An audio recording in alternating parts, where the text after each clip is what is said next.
Hello and welcome to Mental Health Toolkit. I'm Annie and today I'm going to talk with you about your brain and the main parts of your brain and how they function together and how you can become more aware of that functioning to better help yourself in times of distress and overwhelm.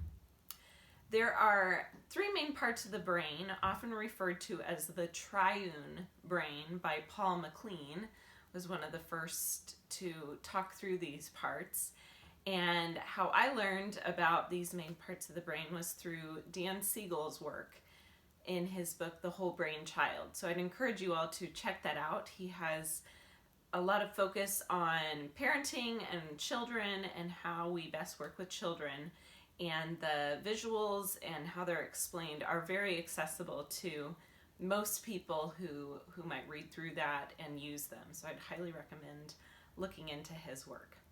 So I'm going to talk through that hand model of the brain using some of Dan Siegel's work as well as what I've learned from MacLean's work and some other resources learning about trauma and its impact on the brain.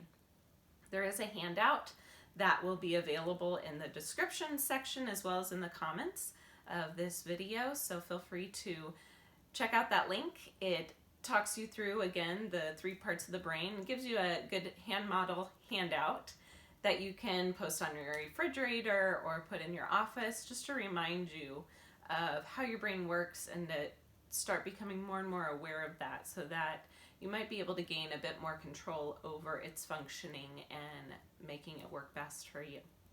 So we have this hand model of the brain, and what you're going to do is put your thumb underneath your four fingers like this. Okay, so you're tucking them in. What we're going to start with is our brain stem, so kind of like your wrist part down through your arm. And the brain stem takes information in initially through our senses. So if you've seen other videos of mine where I'm talking about the five senses, especially with mindfulness practices, that's why mindfulness is so important, because that's how we bring in information, is through our senses, and that comes through our brain stem. Our brain stem, as many of you know, is responsible for those voluntary motor functionings like moving our arms and legs, responsible for hearing, our breathing, our body organs to function. We don't have to think about it. Our brain stem just makes it happen. It also is the home for our freeze, fight, or flight responses when we're in threat or danger or experiencing trauma. That's why we might respond by trying to fight back. We might kind of shut down and freeze, or we might try to run away. So that's this part of our hand model of the brain stem. Our central nervous system throughout our body is operated by our brain stem. Then we have what's called our middle brain, or our limbic system. This is where big emotions exist. This is where memories are created. This is where we assign meaning to what our body is perceiving is going on. So this system, our limbic system, our middle brain, works really closely with our brain stem. Often our middle brain, or limbic system with our brain stem, is called our downstairs brain. That's the more primitive parts of our brain that is developed earliest in utero and in those early months and years of life. These are our strongest functions. And then our upstairs brain, which I'll talk about in a minute, comes online as we develop and grow. The amygdala, you may have heard of that, and the hippocampus exist here as well. And those work very closely together. Our amygdala is mostly about processing emotion, bringing in information and processing the emotional part, and the hippocampus is essential for declarative or episodic memory. So the hippocampus holds memories, and particularly those that are most important to us and our bodies and what we've experienced in life. So when we're experiencing high emotion, those two parts work very closely together. Then we have our cerebral cortex. So we're going to bring those upper fingers down. Dan Siegel talks about it. It kind of is caring for that bottom part of our brain. It's taking care of it. And this part's called our cerebral cortex, typically about back here. Okay, it's responsible for thinking in abstract or symbolic ways, for problem solving, for strategizing, and that's where our four main lobes exist. So those four lobes that you've probably learned about. And then finally we have our prefrontal cortex. So I just talked about 4 different parts of our brain, but typically we say our brainstem, our limbic system, and then our cortexes are the 3 main parts. Okay? This prefrontal cortex is so important because that's where we have the ability to empathize, where we can become most self-aware. That helps us regulate our bodies and emotions.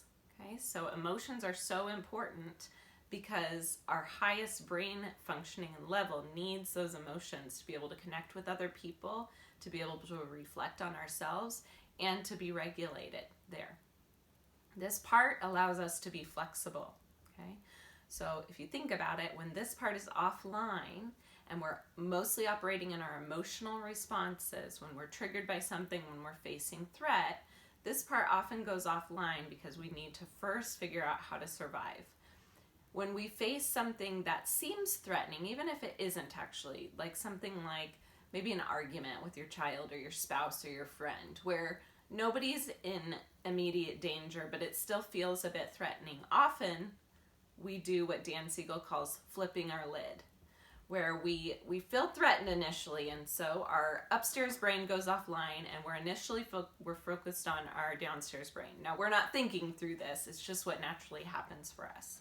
And when we become aware of that and learn about that more, we can start bringing our upstairs brain down, and kind of that idea of massaging the lower brain to say, it's okay, we can get through this, we can solve this problem, we can work together. When it truly isn't a danger to our lives, our safety, our bodies. When it is threatening, when it is truly trauma, when we're faced with a severe threat where we may not survive it or we may not get out without being injured, our upstairs brain going offline actually can save our lives because our instincts tap in and we try to fight back, we try to get out of there, we shut down for a bit so that we can stay as safe as possible. So it's not bad for our upstairs brain to go offline all the time with those really threatening events, but for things like an argument or an uncomfortable moment with a colleague or a coworker or your boss, or a frustrating interaction with your kids, or even like a minor car accident like a fender bender, if we can take a second and say, whoa, I felt threatened in that moment, but I'm going to bring my upstairs brain down and online so that my whole brain works together. That's what helps us do better in life, in our relationships, and how we care for ourselves. If you've seen my self-compassion video, that's a lot about caring for yourself. And that is happening up here. So if we are offline, it's harder to care for ourselves when we're in high emotion. But if we can bring that down, we can care for ourselves better. So I want you to think about, what are those big emotions that you tend to have? It might be anxiety, it might be fear, it might be deep love. You might be a really joyful person. You might get excited really easily. You might be energized quickly. You might experience anger in more intense ways or feel threatened more often. So what are those emotions, those big emotions that tend to show up in your life? And how do you respond? What do you do when those big emotions show up? How does maybe your upstairs brain go offline? What happens when you flip your lid and you're not making a more thorough decision in how to respond? Remember, our big emotions are good for us. They're good that they exist. They help us survive threatening circumstances. They help tell us if we're okay, if we're not okay. And if we're only operating off of our big emotions and we don't bring our thinking centers down, we don't bring our self-awareness centers down, then often we can be very impulsive and destructive in our lives. So I have 3 main questions. What are those big emotions for you? What triggers that threat response where your upstairs brain goes offline or where you flip your lid? And what has helped you calm down when you feel really out of sorts or when your lid is flipped? What do you do to self-soothe, to respond in those moments, to take care of yourself? So I'm not going to give you a whole bunch of tools of how to take care of yourself today. I've already given you several in other videos.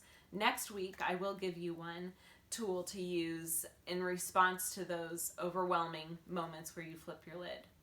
There's a handout below, like I said before, so you can use that to start becoming more aware of what's going on in the different centers of your brain in your life. What does that look like for you?